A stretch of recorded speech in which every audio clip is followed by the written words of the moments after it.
Hey, what are you doing? Are we going? Yep. Hey, Okay, guys. parent HISD board meeting recap. We're right outside the board meeting. Just wanted to tell everybody about the highlights of the meeting tonight. So tonight, one of the big decisions that the board spent a lot of time talking about was changes to employee insurance, which there was a whole lot of discussion, and basically the procurement committee recommended a company in June, and then Aetna, they came back a couple months later and changed that recommendation without any No explanation as to why. So there was a whole bunch of discussion, and Blue Cross Blue Shield was the vendor that the administration recommended tonight, and the board actually, after much discussion, voted it down, mostly because there were a lot of concerns from employees about programs that would be cut, and the prices were also going to be raised. Several dozen employees were there in shirts. May spoke. Turn your camera around on you if you're going to talk. Okay. All right, what else? So the next big agenda item was money for... Y'all pipe in too. Yeah, there's other people here. Was money for name-changing schools that are named after Confederates. If you've been paying attention at all, you know this has been a big issue for the board since January. It keeps coming up over and over again in different Lawsuit forms. was filed a couple weeks ago. There's a lawsuit filed, right. And so they the district hadn't been very upfront, or at least specific about how much this was going to cost. So tonight they voted $1.2 million. It passed with a little fanfare, but not very much, not as much as we've seen recently. So $1.2 million, that's done, hopefully. Hopefully that issue is finally done.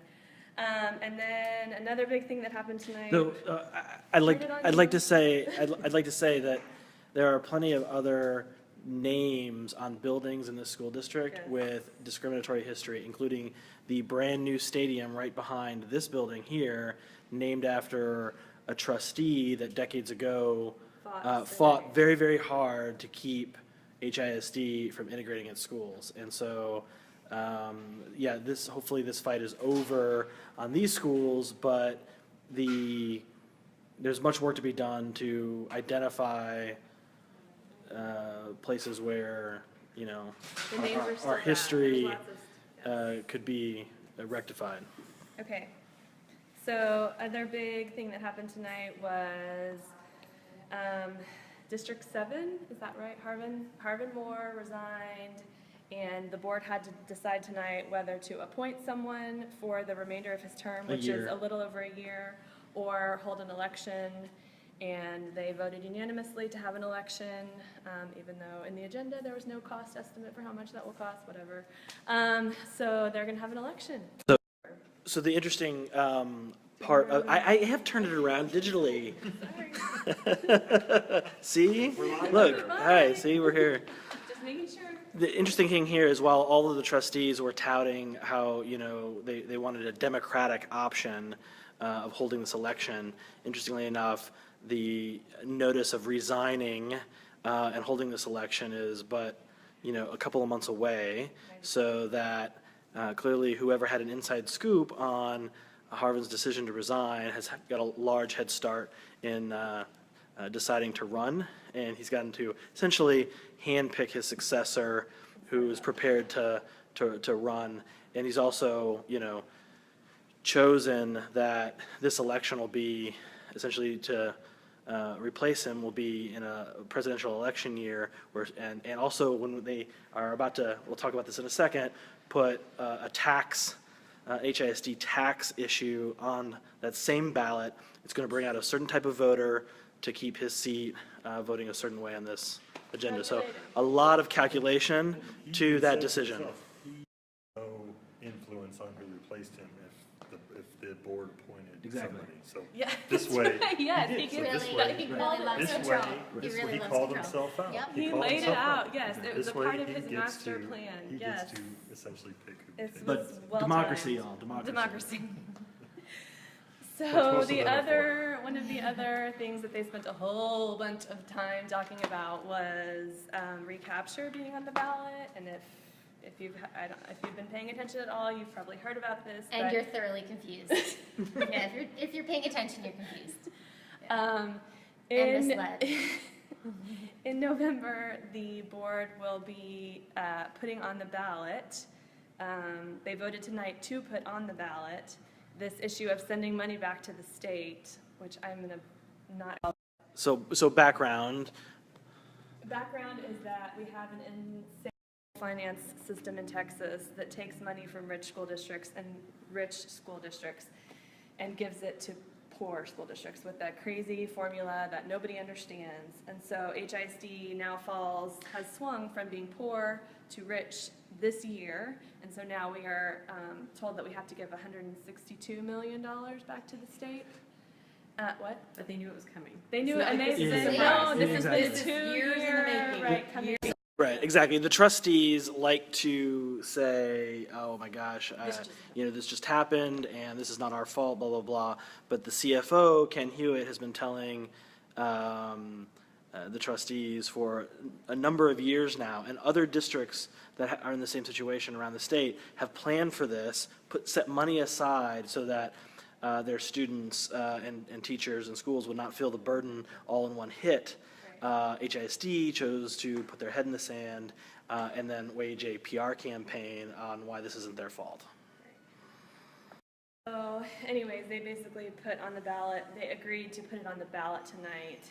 And in November, we're all going to get to have a vote about whether we send the money back to the state in an easy organized fashion, or the alternative is if the voters strike it down, which some trustees are convinced that that's what's going to happen, then the state has the ability to come in and take properties, and HISD doesn't get the tax money from them anymore. And also, not only do we lose the tax money, but we also lose the bond money. So it costs more that way. We lose the ability to tax on the bonds.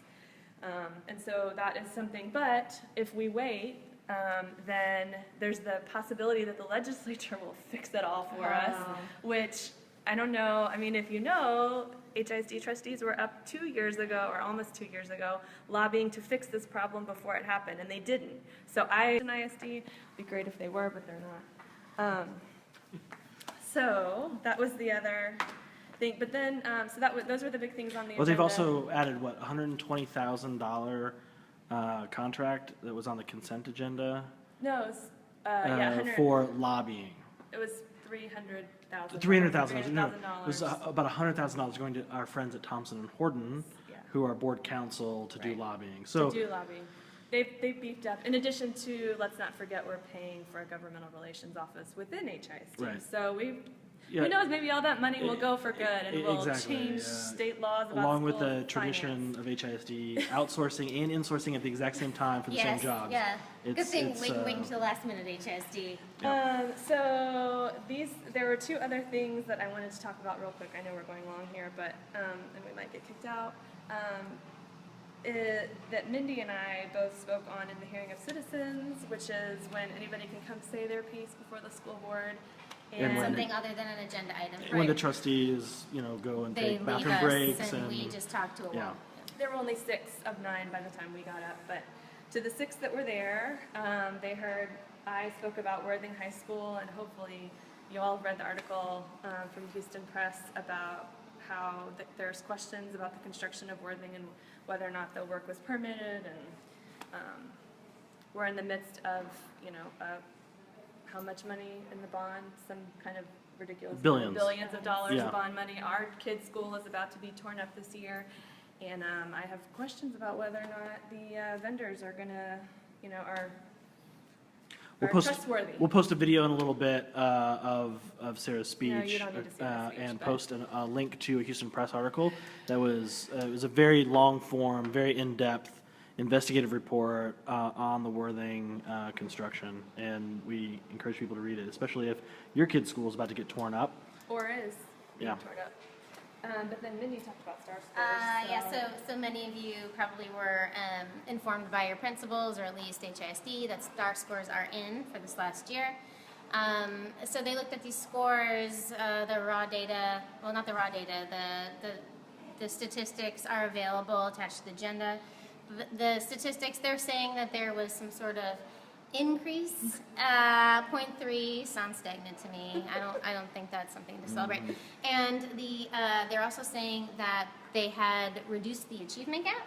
However, they only reduced it in 8th grade. It's actually 4% increase in the achievement gap between white and any other But that ethnicity. assumes that you believe the Right. star is So, testing anything worthwhile. ignoring that, In the point of your comments tonight were to draw attention to the fact that yes, to draw attention to the fact that we're still using a flawed accountability system to rate students and teachers, and we're putting more money into this system. We're not changing anything.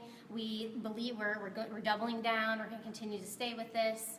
And even though many school districts around Texas have already decided and know that this is just a game and we have to step away, we have to find other ways to make sure that we educate our children. there are districts who have, what are you guys laughing at? Carolyn's face. She's making faces. Hey, we can put Carolyn. There we go. Hey, Carolyn, that's great. Yeah, there we go. Carolyn, who we can't even talk.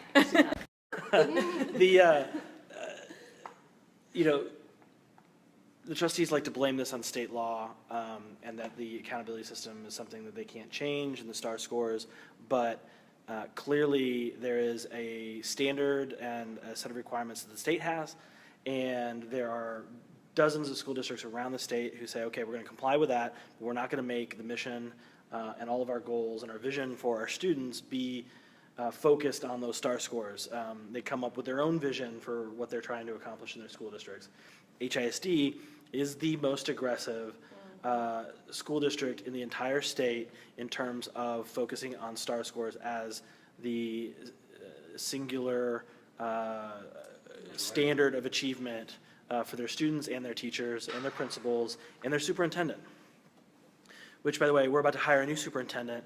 The last superintendent, who got paid on average $500,000 a year, was bonused based on significant metrics related to STAR scores.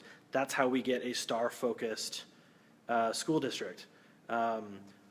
They've picked a finalist for a superintendent, but we have no visibility into what the contract looks like. Are there going to be bonuses based on STAR scores? Significant gaps in the trustees setting policy. What is the vision for the school district? We come here month after month and we hear them fight about this expenditure, that expenditure, naming of this school or that, all these tactical issues. Do we ever hear a new vision for what this district is going to be? Wouldn't we want a vision like that before we hired a new superintendent that's going to cost a significant amount of money and lead the school for the next several years? These are types of things that weren't discussed here at the board meeting.